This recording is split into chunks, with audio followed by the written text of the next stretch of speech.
Bienvenue dans Provision de vie. La pensée d'aujourd'hui s'intitule « Touriste ou résident ?»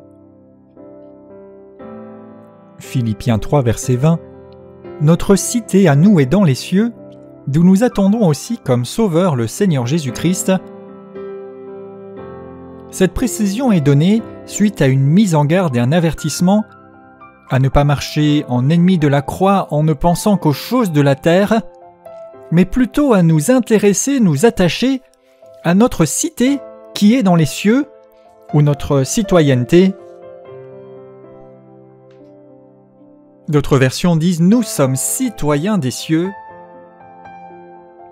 En fait, nous faisons partie de la communauté, de l'administration et sommes assujettis aux règlements, aux lois, au fonctionnement des cieux. Nous faisons partie d'un État, d'une communauté de citoyens des cieux. Nous avons un droit de cité dans les cieux. Nous ne dépendons pas des choses de la terre, de ce qui se passe sur la terre, mais nous dépendons des cieux, nous sommes citoyens des cieux, en tant qu'enfants de Dieu, rachetés au bénéfice de l'œuvre de la croix. Nous ne sommes pas supposés nous attacher aux choses terrestres, mais nous rappeler que nous sommes citoyens et nous avons un droit de cité. Nous faisons partie d'une communauté, celle des cieux. Alors êtes-vous un touriste ou un résident ? Régulièrement dans la parole, Dieu parle de demeurer en lui. Jésus interpelle régulièrement et plusieurs fois, notamment dans l'évangile de Jean, en disant « Demeurez en Dieu, demeurez en moi. Si vous demeurez en moi, je demeure en vous. » Dieu désire faire sa demeure en vous. Et dans l'Apocalypse, il dira « Si vous m'accueillez, je viendrai, je serai avec vous, chez vous. »